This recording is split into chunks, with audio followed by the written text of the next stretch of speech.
Muy bien, hermanos, ya estamos ahí en ese pasaje. Es el texto que vamos a estudiar hoy. En base a este estudio del asesinato de Jesús, de la vida de Cristo, estamos en lo que se llaman las 7 frases en la cruz. La sesión anterior de este tema veíamos que las primeras 3 frases acerca del amor manifiesto de Jesús, su preocupación por otros, su provisión por otros, su perdón para otros. Y entendíamos que en la muerte Cristo nos enseña cómo vivir. Ahora, quiero tomar una frase en particular para estudiarla en esta mañana, para expresar, ¿verdad? Y ver lo que la Escritura nos enseña en este momento en la cruz. En Mateo capítulo 27, donde estamos, capítulo 27, verso 45. Solo quiero leer el inicio nuevamente. Dice lo siguiente: desde la hora sexta hubo oscuridad sobre toda la tierra hasta la hora novena. La hora sexta, hermanos, vendrían siendo las 12 del día. La hora novena, las 3 de la tarde para nosotros, en el horario que se está expresando el apóstol, Mateo, en esta porción. Y dice que hubo tinieblas durante 3 horas. Para esto, el Señor entonces ya tenía 3 horas más colgado sobre la cruz. En un total de 6 horas, el Señor, estando crucificado, es que Él entrega el Espíritu, como dice versículos más adelante en esta misma porción. Y mi pensamiento, nuestra mente se debe enfocar en esta frase, que es la frase número 4, la frase central de estas 7 frases. Cuando dice que alrededor de la hora novena, Jesús exclamó a gran voz, al final de esas 3 horas de oscuridad, diciendo: Elí, Elí, lema sabactani. Esto es: Dios mío, ¿por qué me has abandonado? Yo nunca lo hubiera imaginado. No sabía realmente lo que pasaba en ese momento, y mucho menos en lo que resultaría. Porque un día, siendo soltero todavía, viviendo aún en casa con mis padres, mi hermano mayor, el cual ya estaba casado y nos visitaba regularmente en casa, había venido y junto con su familia había solicitado una reunión o una audiencia como familia. Era evidente en ese momento que las cosas no estaban bien, que algo no marchaba bien. El aspecto de su rostro parecía desencajado, sus palabras demasiado solemnes, como pocas veces lo habíamos escuchado hablar. Tenía algo importante que anunciar. Mis padres, mis hermanas escuchaban con atención, yo por supuesto ahí también. Y en realidad solo recuerdo que fueron muy pocas palabras. De hecho, no recuerdo siquiera haberlas comprendido con claridad. La hermana menor de mi mamá había fallecido abruptamente.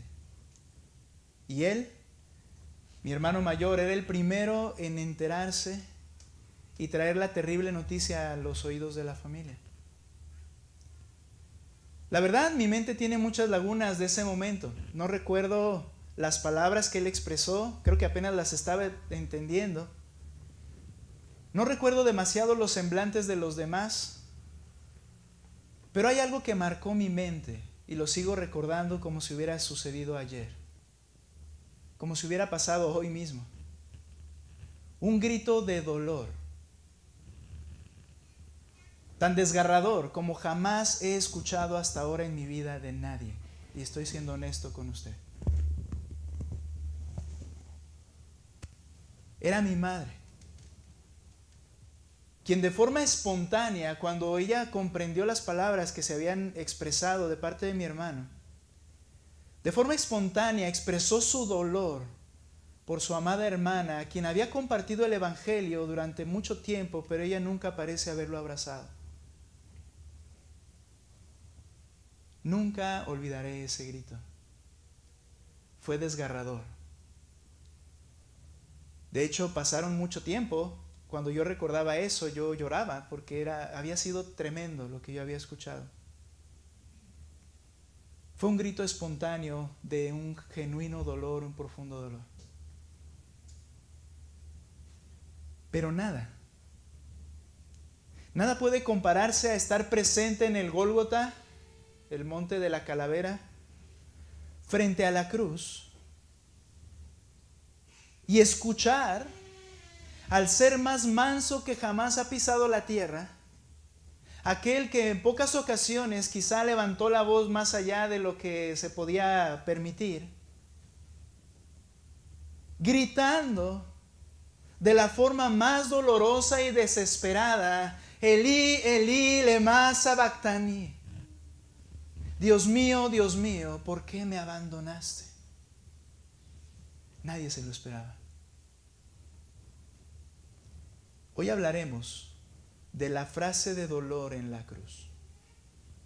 La frase de dolor en la cruz. En primer lugar, voy a ver dos puntos principales. Esta frase de dolor es una frase honesta y una pregunta honesta de Jesús.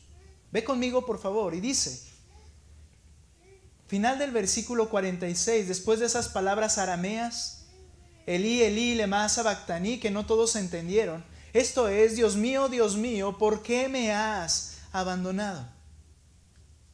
La pregunta de Jesús demuestra su inocencia. La pregunta es: ¿por qué me desamparaste? ¿Por qué es una pregunta honesta? Porque Él no era digno de ser abandonado. Él no había hecho nada malo, en absoluto. Solamente se había sometido al Padre en todo momento. Solamente había hecho la voluntad del Padre en cada paso. Solamente había hablado lo que el Padre le había dicho que dijera. Y Él estaba cumpliendo y había venido desde la eternidad. Había tomado la decisión de venir para llevar a cabo el plan perfecto del Señor. Y la pregunta es una pregunta honesta: ¿por qué me abandonas? Él no era digno de ser abandonado. Ve conmigo unos textos, por favor. Nota lo que dice Hebreos 7:26.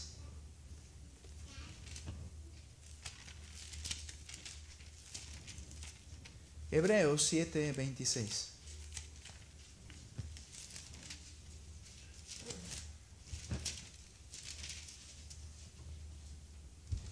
Dice el escritor de Hebreos: porque convenía. Perdón.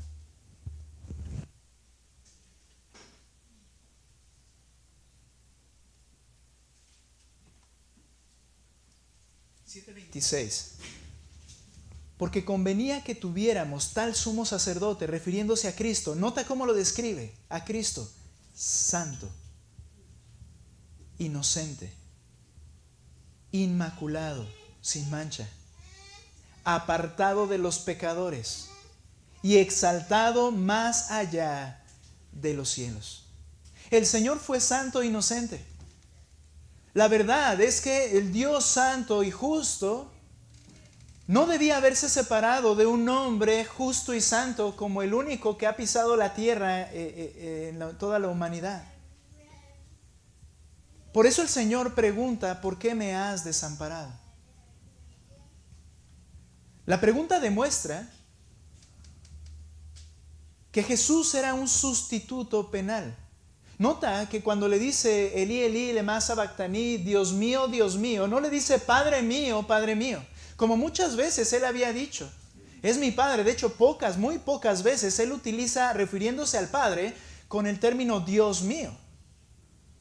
Pero el Señor, al hacer todo lo que hizo, Él lo hizo, y lo que quedó escrito en la Escritura tiene un propósito de nuestra enseñanza, dice la palabra de Dios.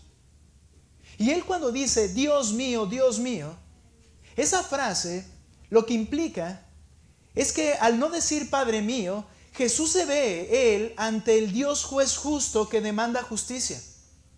Él está hablando ahora en relación con un Dios justo que demanda un castigo por el pecado. Y ante ese Dios justo, Él le dice: Dios mío, ¿por qué me has desamparado? Jesucristo era el sustituto penal.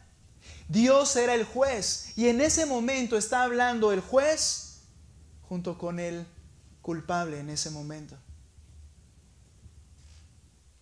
La demanda del Dios justo por el pecado.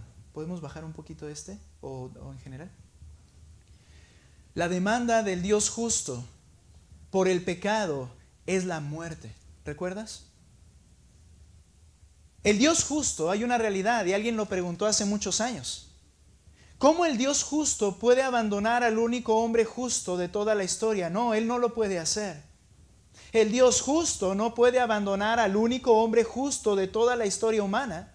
Por lo tanto, el abandono fue por causa de otros. Por eso Él es el sustituto. No fue por Él, fue por causa de otros que el Dios santo y justo lo tuvo que abandonar. Esto es lo que implica ser el sustituto penal delante del Padre. Primera de Pedro, capítulo 3, versículo 18.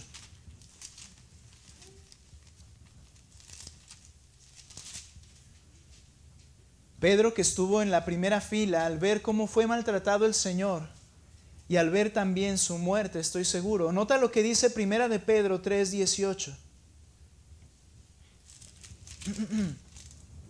Porque también Cristo murió, ¿nota? La paga del pecado es la muerte, porque también Cristo murió por los pecados una sola vez, nota, el justo por los injustos. Fue una sustitución. No, el Dios justo no abandonó al Hijo por ser justo y santo, sino por causa de otros. Nos estaba sustituyendo. El justo por los injustos, para llevarnos a Dios, muerto en la carne, pero vivificado en el Espíritu. El inocente en esta escena, el Hijo de Dios, es tratado como pecador para hacer justos a los pecadores. Él era el sustituto. Segunda a los Corintios 5:21.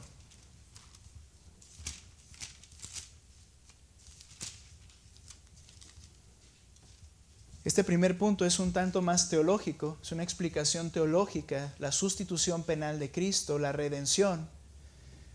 5:21, note lo que dice. Al que no conoció pecado. Ahora, no quiere decir que él no supiera lo que es pecado. A veces nosotros usamos el término conocer como algo que sé. Y yo puedo decir, yo conozco al presidente de la República. No, yo no lo conozco, yo sé quién es. Conocer, el término aquí implica una experiencia personal e íntima. Cristo jamás conoció el pecado en sí. Él no lo practicó. Él no lo cometió. Él no lo conoció. Pero al que no conoció pecado, lo hizo pecado por nosotros para que fuéramos hechos justicia de Dios en Él. Ese hermoso canto del glorioso intercambio. El justo es tratado como pecado para que los pecadores sean tratados como justos. Por eso la pregunta del Señor fue honesta. Él era inocente. ¿Por qué me abandonaste? ¿Yo qué hice? Él no había hecho absolutamente nada.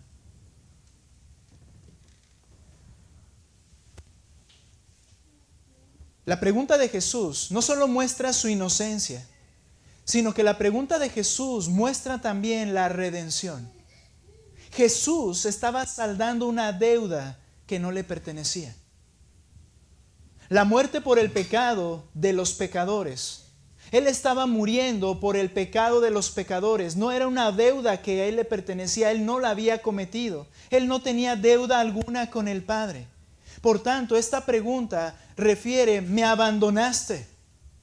Él estaba pagando algo. La deuda nuestra. Y esta es la redención. La redención es que otro pague para liberar a uno que no puede pagar por sí mismo.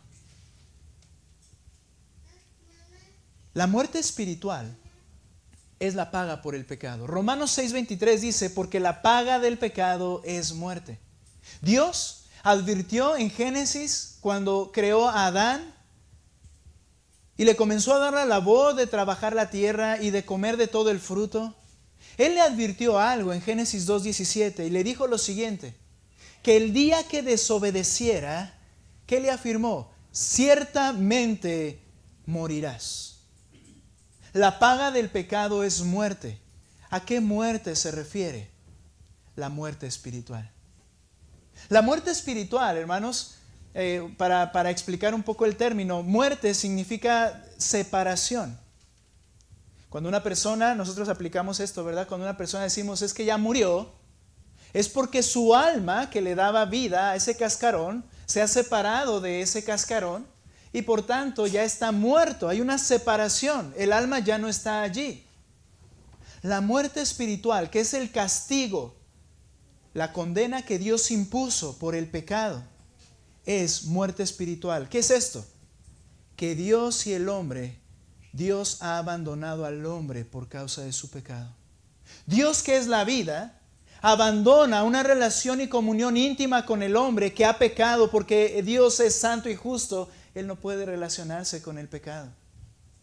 Por tanto, la muerte espiritual en la cual nacemos en la cual vivimos desde que nacemos, quise decir, es por causa de nuestra naturaleza pecaminosa. Dios me sustenta, pero yo y Él no tenemos una relación. No es mi Padre, es mi Creador. Y en bondad me sustenta, pero no hay una relación porque Él es santo y perfecto. No importa lo que hagas, no importa cómo vivas, no importa tus, ¿cómo podríamos decir? Talentos o cosas agradables. Dios no puede relacionarse contigo porque eres un pecador. Esta es la muerte espiritual. Hay una separación. Ahora, cuando el Señor clama, ¿por qué me has abandonado? Debemos entender algo, que la muerte espiritual es el abandono total de Dios hacia su criatura. Y en ese momento, durante 3 horas, en las que todo se oscureció, esa oscuridad, hermanos, creo que eran solamente el entorno perfecto para reflejar el pecado, para reflejar la perversidad y la horrorosidad del pecado, y para reflejar que en ese momento, por la paga del pecado, el Padre había abandonado totalmente a Cristo en la cruz. Y Él le dice, ¿por qué lo hiciste? 3 horas en las que el Hijo del Hombre fue abandonado totalmente, porque la paga del pecado es la muerte espiritual. Él estaba en ese momento muriendo espiritualmente porque el Padre lo había abandonado. ¿Sabes? Esto no fue solo que Él sintió el abandono, es que Él lo abandonó, porque esa es la demanda, el castigo que Dios impuso. La palabra abandonar significa dejar detrás de sí. Jesús experimentó la paga del pecado. Jesús experimentó la muerte espiritual. Dios literalmente y absolutamente lo abandonó. Es ahí donde decimos que Jesús cargó con la ira de Dios, que es el abandono de parte de Dios. Pero sabes, nadie ha sido abandonado como Jesús fue abandonado. Y lo voy a explicar en un momento, pero lo primero que debemos entender de esta frase de dolor es que es una pregunta honesta de Cristo que nos revela la condición en la que Cristo estuvo durante 3 horas. El inocente fue abandonado por el Padre porque Él estaba pagando una deuda que no le pertenecía. Y en segundo lugar, que es la parte más abundante de mi tema, la frase de dolor de Cristo demuestra el poder del pecado. El pecado es horrible ante el Dios Santo. Dios lo aborrece a tal grado. A tal grado aborrece el pecado por su santidad, que es Dios mismo, es su esencia, ser santo y perfecto y justo. Sí, Él es amor, pero Él es justo y santo. Lo aborrece a tal grado que debe castigarlo y no puede tolerarlo. Mira por favor lo que dice Habacuc capítulo 1, verso 13. Te pido por favor que si tienes tu Biblia allí, lo busques y lo leas. Léanlo ustedes. Habacuc 1, 13. ¿Listos? Ok, adelante. ¿Qué dice? Habacuc 1, 13. Fuerte, hermanos.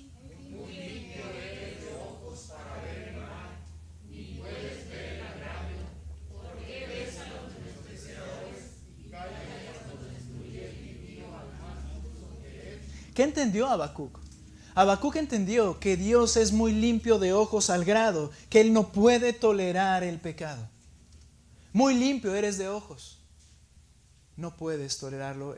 Josué, cuando él toma las riendas del pueblo de Israel, y más bien cuando él ya después de haber repartido la tierra, él va a morir. Él hace un pacto con el pueblo y le dice: sigan a Dios, obedezcan a Dios. Y la gente gozosa y emocionada en el momento decían: sí, vamos a obedecer a Dios. Y entonces Josué 24, no me acuerdo del texto, lo olvidé en este momento, les dice: no, no puedes. Pero sí quiero, pero no puedes. ¿Por qué? Porque Dios es un Dios santo y celoso y no tolerará las rebeliones y tus pecados. Él no va a confabularse con tu pecaminosidad. No puedes tener una relación con Él, porque tú eres pecador y Él es santo. El pecado es horrible ante los ojos del Dios santo.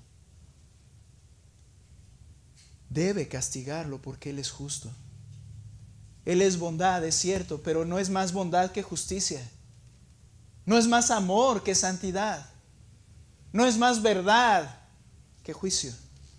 Todos los atributos del Señor en Él conviven de manera perfecta y ninguno se va a obstaculizar al otro. Una idea equivocada es decir: ok, si Él es Dios santo y justo, pero Él me ama y me va a salvar. No, Él no puede contradecirse a sí mismo. Él me ama y así me va a llevar, no importa. No, si el pecado está ahí, Él debe castigarlo. Él debe castigarlo, porque Él es justo y santo. El día que Él acepte el pecado en su presencia, Él dejará de ser Dios. ¿Y sabes cuándo pasará esto? Jamás. No hay pecado en Él y no lo habrá. El pecado es tan aborrecible que abandonó a su propio Hijo, que abandonó a su amado unigénito, en el cual se complace permanentemente. Lo abandonó cuando el Hijo cargó el pecado de otros sobre Él. ¿Cómo puedo pensar que mi pecado le puede ser indiferente? Como si yo tuviera mayores méritos que su amado Hijo. ¿Cómo puedo pensar que mi pecado a Él le es mínimo? ¿Acaso soy mayor que Jesucristo? A Él lo abandonó. Y no era su pecado, era el pecado de otros. ¿Pienso acaso que puedo seguir pecando deliberadamente sin que se produzca ninguna reacción de aquel que lo aborrece y castiga? ¿Puedo pensar? No puede ser. Por eso el cielo se llenó de tinieblas. ¿Sabes? Pensando en esto, y al decir que nadie ha sido abandonado como Cristo fue abandonado, hay pasajes en la Escritura que dice: extiendes tu mano, los sacias de pan. He hecho referencia a este texto frecuentemente. Giras tu rostro y dejan de ser.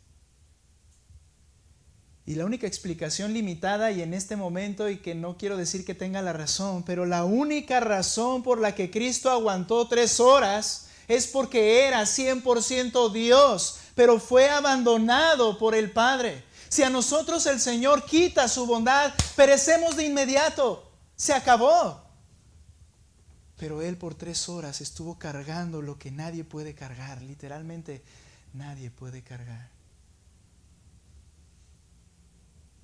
Mi mente limitada quiere pensar que por eso Él soportó 3 horas. ¿Sabes? Esta frase de dolor demuestra el poder del pecado. El pecado es horrible ante el Dios Santo. Y ¿sabes? El pecado merece, escucha esto por favor, merece el dolor más profundo. Lo vuelvo a repetir. El pecado merece el dolor más profundo. Mira, por favor, comprendamos, creamos esto. No fueron las espinas que perforaban sus sienes. No fue la barba que fue arrancada a tirones, o los golpes certeros que esos rudos soldados enormes romanos le dieron. No fue el látigo del verdugo que le laceró la piel y los músculos de todo el cuerpo. No fueron los rústicos y enormes clavos que perforaron sus manos y sus pies. No fue la posición pendiente en la cruz que descoyuntó cada una de sus articulaciones, como lo dice el salmista. No fueron las burlas y humillaciones que los presentes lanzaron contra él. No fue ni siquiera al ver a sus amados doliéndose frente a él en la cruz. Todo eso lo soportó. ¿Y sabes cómo lo soportó? Dice la Escritura que en silencio. ¿Sabes qué implica esto? No solo que no les decía cosas, que no hubo una queja más mínima durante todo el proceso. Los romanos, que habían experimentado muchas veces latigar, crucificar a muchos, sin duda estaban impresionados con este hombre. Parecía que nada le dolía. Eso no le causó dolor. O para decirlo de otra forma, eso no produjo que él se quejara. Él guardó silencio. Como dice Isaías 53:7, fue oprimido y afligido, pero no abrió su boca. Como cordero que es llevado al matadero y como oveja que ante sus trasquiladores permanece muda, él no abrió su boca. Si has tenido la oportunidad de ver morir a una oveja, entenderás que no es como un cerdo o cualquier otro animal que grita y corre y aun cuando su garganta está sangrando y su oxígeno le falta, no abrió su boca, no hubo la más mínima queja. Pero de pronto, en ese estado tan silencioso, en donde solo se oían los gritos de los que lo injuriaban, de los que le decían, ay, decías que eras Dios, hijo de Dios, ahora bájate a ver si es que tú eres. O de esos ladrones que decían, bájate y sálvanos a nosotros también. O de aquellos que pasaban y le decían, va, y meneaban la cabeza diciendo, qué fraude eres. Era lo único que se oía porque él se permanecía en silencio. Pero en un instante hubo un grito inesperado y patético. Un grito grotesco que causó indignación y vergüenza ajena. Y manifestaba el más profundo y desesperante dolor. Este grito provino del perfecto Hijo del Hombre cuando Dios le abandonó. ¿Sabes? La muerte espiritual, que es el total abandono de Dios hacia su criatura, produce el más profundo dolor que jamás nadie ha experimentado hasta hoy. Nadie hasta ahora ha experimentado el abandono que el Señor experimentó en la cruz. ¿Sabes? He dicho que el hombre está muerto espiritualmente a causa del pecado. Nacemos muertos, no hay relación con el Dios Santo. No hay comunión íntima con Dios. Sin embargo, el abandono no es total. Dios sigue actuando bondadosamente con sus criaturas. De tal manera que la criatura no siente incluso necesidad de Dios. De tal manera que la criatura vive para sí mismo, para sus placeres, y no piensa en Dios. Porque la bondad de Dios le sigue sustentando, porque Él es bondadoso.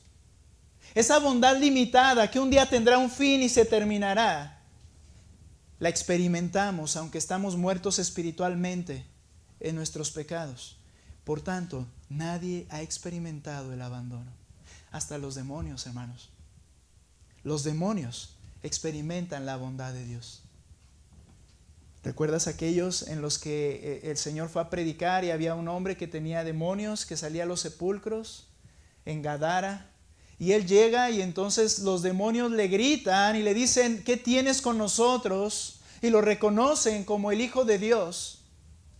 Y les dice, ¿has venido a atormentarnos? Ellos saben que no están siendo atormentados como un día lo serán.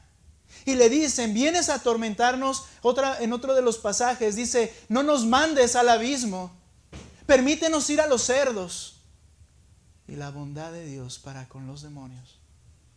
Vayan, porque Él tiene un plan y tiene un tiempo. Vayan, y Él los deja ir a los cerdos, poseer a esos cerdos y lanzarse a las aguas y ahogarse ahí los animales. Aún los demonios experimentan y Satanás la bondad de Dios. ¿Y sabes qué piensan ellos? Ellos piensan que Dios no es tan poderoso. Ellos piensan que se están saliendo con la suya. Ellos piensan que su imperio va a vencer y que van a derrotar al Señor. Ellos piensan que la iglesia de Cristo es un fraude, que somos un montón de gente que solo buscamos nuestra propia complacencia. ¿Sabes? Creo que nos han observado demasiado. Y creen que somos un fraude. Y le dijo al Señor, en el caso de Job, mira, quítale lo que tienes y verás que este no te ama. Y Dios hizo esa prueba, ese experimento, y le mostró a Satanás que sí lo amaba. Pero creo que nos han observado demasiado. Creo que se dan cuenta que nos complacen más otras cosas. Y piensan que somos como ellos. Y quizá a veces somos como ellos. Ellos piensan que Dios no es tan poderoso y se levantan y hacen y obran y no entienden que es la bondad de Dios con ellos, aún sustentándoles, aún no permitiendo que sufran el dolor más profundo. Pero el pecado es merecedor del dolor más profundo, el pecado de Satanás, el pecado de los demonios. Pero vamos a bajar de escalón. ¿Qué de los hombres? Los hombres piensan que Dios no es tan santo. Y dicen, mi Padre Dios me ha bendecido, mira, me libró de una muerte, me libró de una condición, me libró de una situación, me libró de una enfermedad, cómo me ama. Y no entiendes que es la bondad de Dios, aunque estás muerto espiritualmente, el hombre no lo entiende. Y menospreciando la bondad y benignidad del Señor y su longanimidad, que dice Pablo en Romanos, que lo que tiene la intención de esas bondades es conducirte al arrepentimiento. Es darte oportunidad a que vengas a los pies y le digas al Señor, soy un pecador y merezco el infierno, por favor, perdóname, tú eres santo y tú me puedes salvar. Pero rechazando eso, se quedan con la bondad y piensan que están bien. Pero vuelvo a afirmar, el pecado merece el dolor más profundo, de tal manera que Cristo experimentó el dolor más profundo. Y ese ser silencioso gritó patéticamente, ¿por qué me has abandonado? Sintió el dolor que nadie ha sentido. ¿Sabes? ¿Qué pasa cuando hay un grado de enfermedad? ¿Qué pasa cuando hay un grado de dolor? ¿Qué pasa cuando hay soledad en algún momento en la vida de un ser humano? ¿Qué pasa cuando hay desesperanza y llanto? Bueno, yo afirmo lo siguiente. Es producido por una leve falta de bondad de Dios en un sentido. Muchas veces Dios ya no está siendo bondadoso con mis rodillas, porque yo tengo algo bien claro. Digo, no particularmente mi problema sea ese, pero es un ejemplo. Yo tengo algo bien claro, que Él puede hacer que no tenga ningún dolor, ¿es cierto? Que Él puede hacer que todo funcione perfectamente, ¿no es cierto? Pero Él dice no.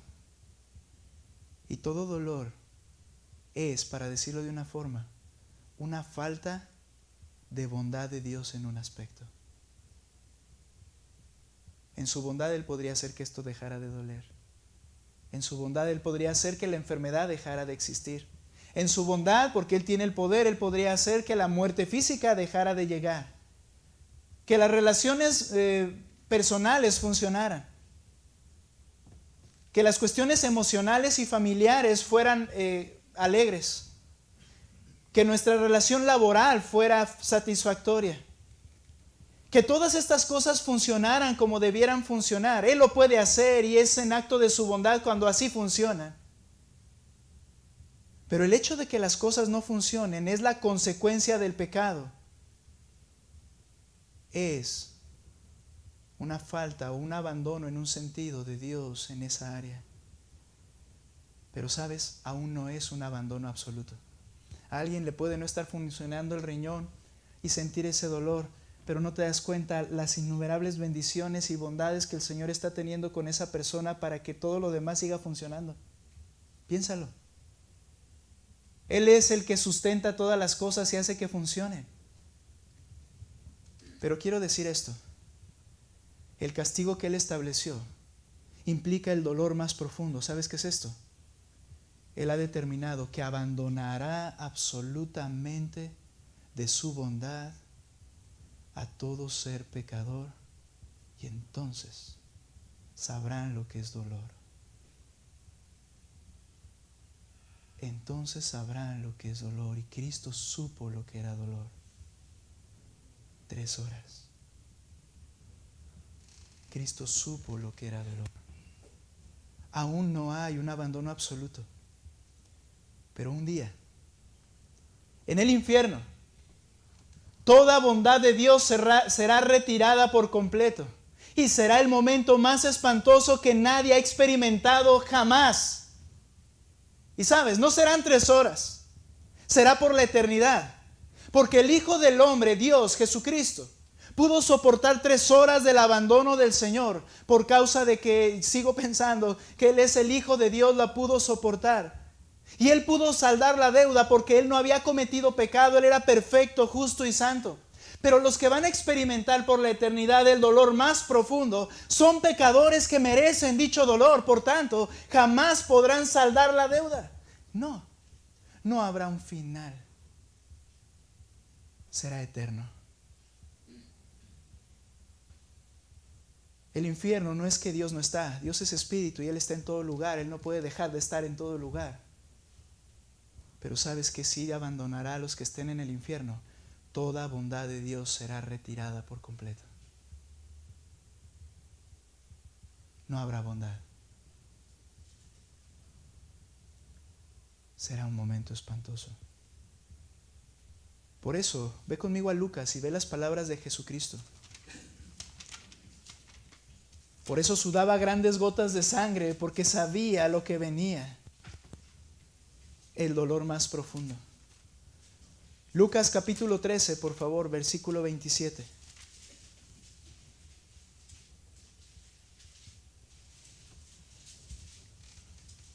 Lucas 13, 27. Dando una parábola, Él les dice, que Jesucristo está hablando, y Él dirá: les digo que no sé de dónde son. Apártense de mí todos los que hacen iniquidad. ¿Qué es esto? El Dios Santo dirá: eres un pecador. Apártate de mí, no puedes estar conmigo. Y nota las palabras de Cristo. Allí será el llanto y el crujir de dientes. ¿Cuándo lloras? Cuando hay un dolor, ya sea emocional, ya sea físico. Un profundo dolor produce llanto. Bien, dice, ahí será el lloro. Y no dice ahí llorarás como algo que termina, sino un lloro continuo por el dolor que experimentará. Y luego dice el crujir de dientes. Ese momento en el que el dolor es tan intenso que lo único que hace el cuerpo es erizarse, clavar los dientes y tratar de soportar durante la eternidad un dolor tan intenso. Ese es el infierno, y el Señor Jesús es el que habla de él y dice: lloro y crujir de dientes, ahí será. No has llorado, no has sufrido, no has sentido el dolor. El castigo por el pecado es la muerte, y esa muerte es el dolor más profundo, porque Dios abandonará de toda su bondad a esa persona. El lloro y el crujir de dientes.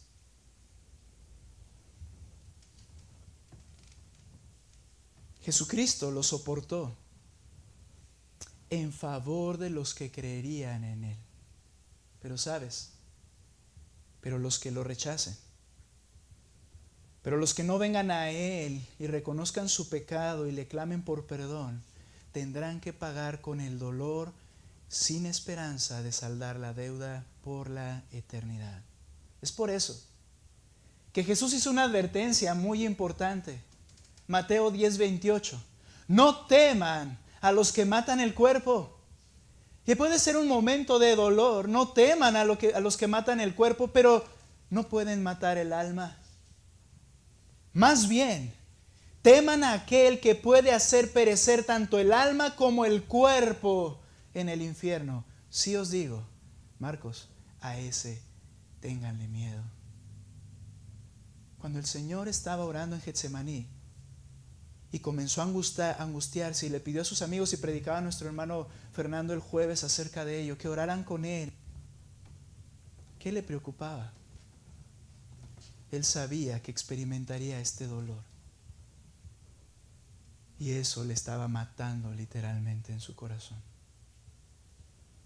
Por eso él dice, mira, no tengas miedo a quien te agreda y quite tu vida del cuerpo. Te voy a decir a quién debes tenerle miedo. Al que puede poner tu alma y tu cuerpo en el infierno. Sí te digo, a ese tenle miedo.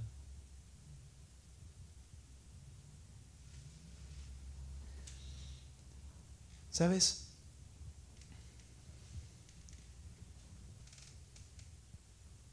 El Señor sabía de lo que hablaba. Y ese dolor lo experimentó a favor de los creyentes. Pero si tú no vienes a Cristo de esa forma, o no has venido, y piensas que por estar aquí rechazando su bondad, y escuchar y escuchar y escuchar y tener años y seguir escuchando, hablo a nuestros jóvenes, hablo a nuestros niños, y usted se los tiene que decir también en su momento. Si tú no vienes y que sea Cristo el que sufrió tu dolor, tú sufrirás el propio. No importa dónde estés. El pecado merece el dolor más profundo. Dios abandonará de toda bondad a los pecadores en un momento. Y ahorita no es. Ahorita Dios es bondadoso, muy bondadoso. Y quiero terminar con esto porque estoy hablando en este segundo punto del poder del pecado. Es tan poderoso causar la separación allí y la muerte espiritual y el dolor más profundo, pero el pecado separa de Dios también al creyente. Creyentes, hablo para nosotros.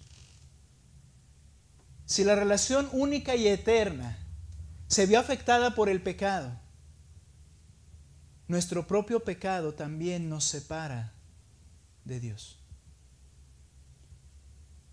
Solo hay una forma en que tienes que valorar y tienes que sopesar tu pecado, hermanos. Yo ayer al estar pensando en esto, pensando en esto, escribiendo algunas cosas todavía también de esto, y ver la imagen y decir cómo gritó Cristo, Dios mío, ¿por qué me has desamparado?, en un grito desesperado de dolor. No fue su pecado, fue el mío. Ese que yo menoscabo, ese que yo digo no es tan grave, fue lo que hizo gritar a Cristo de dolor. Eso debiera dolerte. Eso debiera dolerme. No fue el tuyo, Señor, era el mío. Qué poderoso es el pecado. Tu pecado es más fuerte que tú. No lo menosprecies, porque puede separarte de tu relación correcta con el Señor. Dice un escritor, ninguna lucha terrenal, experiencia dura o problema puede acercarse a la angustia que nuestro propio pecado puede causarnos, porque nos separa de Dios. Sí, el Señor nos tiene en su mano, pero nuestra comunión se ve truncada, nuestra relación se ve dañada por nuestro propio pecado. Lo que los demás hagan no nos puede afectar, pero sí tu propio pecado. Dejemos de culpar a los otros. Deja de culpar a tu esposa o a tu esposo por lo que tú haces. Deja de culpar a tus hijos por tus arranques de ira. Deja de culpar a tu patrón por tu manera tan ridícula de trabajar y de hacer las cosas pecaminosamente. Deja de culpar al sistema para vivir en engaños, para dar mordidas y obtener lo que quieres. Y pensando, es que así es como está el sistema. Preocúpate por tu pecado. Debe angustiarte tu pecado, por lo que el pecado puede provocar en tu propia vida. Pablo, acompáñame a 1 Corintios capítulo 9, por favor. Lo dijo de esta manera.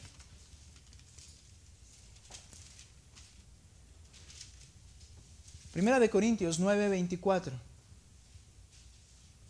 ¿No saben, le dice a la iglesia, que los que corren en el estadio, poniendo el ejemplo de los Juegos del Istmo, que era ahí en Corinto, eran como los Juegos Olímpicos, pero acá se llamaban del Istmo? ¿No saben que los que corren en el estadio, todos a la verdad corren, pero uno solo obtiene el premio? Corran de tal modo que ganen. ¿De qué habla? Intencional. Tú debes entender tu pecado y luchar contra tu pecado. Debes correr como si fueras el que quieres ganar la carrera. Sigo la lectura. Y todo el que compite en los juegos, los que pelean, los que luchan, dice la Reina Valera, todos los que compiten en los juegos se abstienen de todo. Dejan de comer gorditas, tortas, grasas. Aún en ese tiempo se guardaban por meses para prepararse para esos juegos. Los tenían que ellos mismos, los mismos organizadores los tenían que guardar. Y ellos dejaban de comer, ellos dormían a tiempo, ellos se cuidaban. Y dice, se abstienen de todo. Ellos lo hacen para recibir una corona corruptible. Era solo una guirnalda que le daba el César. Pero nosotros, una incorruptible. Por tanto, nuestra herencia y premio es superior. Y dice Pablo, por tanto yo de esta manera corro. No como sin tener meta. De esta manera peleo, no como dando golpes al aire, sino que golpeo mi cuerpo y lo hago mi esclavo, no sea que habiendo predicado a otros, yo mismo sea descalificado. El apóstol Pablo entendió que él debía luchar contra su propia naturaleza pecaminosa, que él tenía que estar atento a su pecado, que no debía menospreciar su poder del pecado que habita en él. Y él decía, yo golpeo a algo y lucho contra algo, contra mí mismo, y someto mi naturaleza pecaminosa. Una teología falsa enseña que si ya eres salvo, pues entonces disfruta. No puedes hacer nada contra tu naturaleza, dice Pablo, no. Tienes que ser intencional en luchar contra tu propio pecado. Debes hacer morir tu propio pecado. ¿Sabes? Una forma de poderlo hacer es confesarlo a otros. Es decirle a otro, un hermano en Cristo, ¿sabes qué? Yo tengo problemas con la fornicación, con la pornografía, con el chisme. A mí me gusta la avaricia, me gusta el dinero. ¿Sabes por qué eso es bueno? Porque te ayuda a evidenciar y que otros estén atentos para ayudarte. Pero ¿quién lo quiere hacer? ¿Quién está dispuesto a hacerlo? Por nuestro orgullo queremos mantener oculta todas esas cosas. Porque digo, no, ¿qué van a decir? No, dice, corre de tal manera que obtengas el premio. Sé diligente en lo que tienes que tratar. ¿Por qué? Porque aún yo mismo, dice Pablo, que fui un predicador, puedo ser descalificado. Muchos quedan descalificados en la vida cristiana, en el ministerio. Quedamos descalificados. El escritor de Hebreos también nos insta a abandonar aún aquello que no es considerado pecaminoso, pero que nos impide vivir para la gloria del Señor. Dice, despójate de todo peso, una cosa, y del pecado que te asedia tan fácilmente. Implica que hay cosas que en sí no son pecaminosas. ¿Qué tiene de malo? Nada. Pero tú sabes la carrera que tienes por delante y vives para la gloria de quién. Y sabes tu fragilidad y tu pecado. Entonces, despójate de aquello que aunque no es pecaminoso, te limita para vivir la vida que Cristo quiere. Ahí es donde tienes que cambiar tus preferencias. Hermanos amados, ahí es donde tenemos que cambiar nuestros horarios. Ahí es donde tenemos que cambiar lo que vemos en la tele, lo que vemos y oímos en el los audífonos. Ahí es donde tenemos que cambiar a dónde vamos y dónde estamos. Porque aunque no sea pecaminoso, tú sabes que el pecado mora en ti y que te puede separar de la relación correcta con tu Señor. Despojarnos del pecado, vivir para el que nos salvó, es una carrera de resistencia, no de velocidad. Y de hecho, quizás sea necesario hasta morir antes de pecar. Concluyo, esta frase de dolor de Jesús nos muestra la perfección y santidad de Jesucristo, que decidió sustituirnos tomando el lugar y sufrir el más profundo dolor, pagando la deuda y satisfaciendo así la justicia demandada de Dios por aquellos que crean en Él y vengan arrepentidos a sus pies, para otorgarles perdón y la justicia que los hace aceptos ante Dios. Pero también este grito desgarrador nos muestra el poder del pecado, el cual conduce a experimentar el dolor del abandono de Dios para los incrédulos, pero también conduce y produce la separación del creyente con Dios. Por lo tanto, no debemos dejar de luchar contra nuestro propio pecado. ¿Hasta cuándo? Hasta que por la gracia de Dios sea erradicada de nosotros. ¿Cuándo será eso? Cuando lleguemos a la gloria. Para entonces, con esta mentalidad, vivir cada día en esta tierra para la gloria de aquel que nos amó, que tomó nuestro lugar y que sufrió nuestro dolor para su gloria. Un grito de dolor, y fue por mi pecado. Bendito sea el Señor. Vamos a orar. Señor, gracias. Gracias, mi Dios, por tu plan y gracias por tu Hijo Jesucristo. Nos dormimos en nuestra naturaleza pecaminosa y menospreciamos nuestro pecado. No, Señor, ayúdanos. No vamos a pagar por nuestro pecado a aquellos que ya hemos venido a tus pies. Señor, gracias por ello. Señor, no hay forma, no hay palabra. La única palabra que conocemos es esta, gracias. Pero es insuficiente, Señor, para decirte que, Señor, no podemos comprender lo que has hecho a nuestro favor y cómo gritaste por nuestra culpa. Pero gracias. Te ruego, Señor, que puedan, Señor, los corazones ser taladrados por el temor al pecado y la consecuencia que es la muerte eterna. Y de esa manera vengan a ti y busquen tu perdón, Señor. Ayúdanos a luchar diligentemente contra nuestro pecado. Mi Dios, obra en esta iglesia, que podamos ser más transparentes, que no podamos o no querramos aparentar que estamos bien, sino que necesitamos ayuda.